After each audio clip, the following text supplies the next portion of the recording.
Welcome, folks, to the Safety Stripes Network.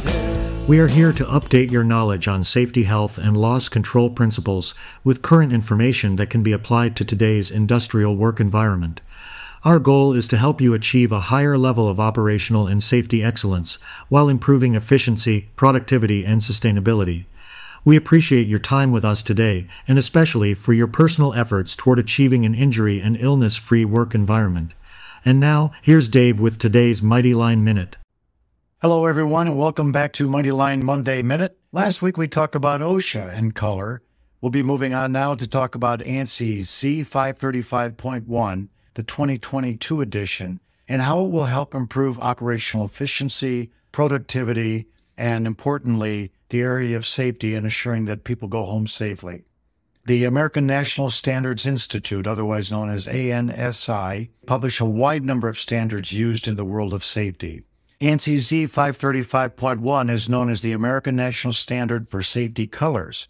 The Z535.1 2022 standard updates all previous editions in the American National Standards Institute library for color. Additionally, ANSI Z535.2 is the American National Standard for Facility and Safety Signs for Environmental, Z535.3 Safety Symbols, 535.4 Product Safety Signs and Labels, 535.5 is Safety Tags and Barricade Tapes, such as for temporary hazards, and Z535.6 is the American National Standard for Product Safety Information in Product Materials, Instructions, and Other Collateral Materials.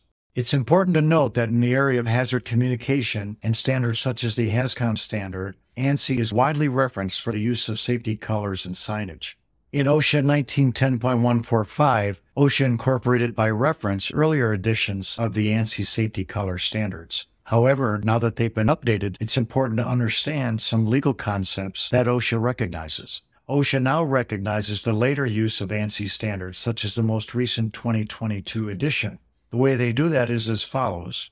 Employers are allowed to use and adopt most current consensus standards applicable to their operations, rather than with the OSHA standards in effect at the time of inspection, when the employer's action provides equal or greater employee protection.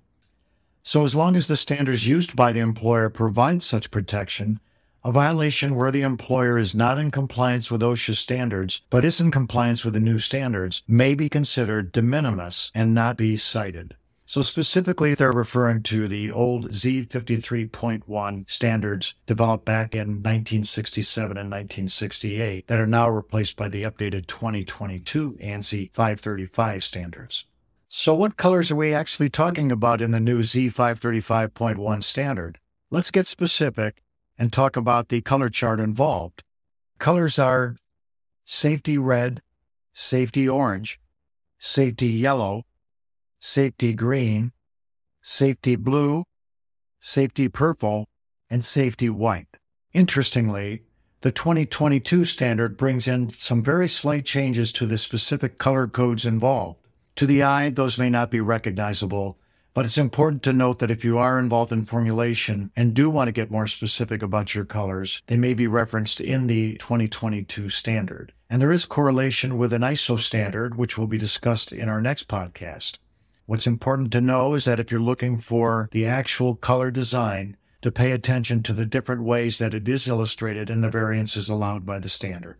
So let's get down to why color is so important in the use of color for safety signs, symbols, floor marking, floor striping, and other uses in the work environment. The primary goal of ANSI safety colors is to provide an immediate visual cue of potential hazards. Whether it's a red floor tape or stripe indicating an immediate danger, or a yellow-black diagonal tape highlighting a unique safety and health warning. These colors prompt employees to respond appropriately, thus preventing accidents. Additionally, yellow signaling may be an indication of an aisleway, a walkway, a vehicle lane. The ANSI safety color green is commonly used for the following: personal protective equipment and supply areas, eye wash stations, and even finished goods storage areas. These colors assure that workers are prepared for their tasks, as well as reducing the risk of injury and operational failure. Be sure that your floor striping, marking, signage are in accordance with the standard, and more specifically, that all employees are trained It's likely to improve your operational safety, your efficiency, pride in the workforce, and assuring that employees go home safely every day. Should you have any questions, do not hesitate to reach out to Mighty Line. Have a great rest of your day and stay safe.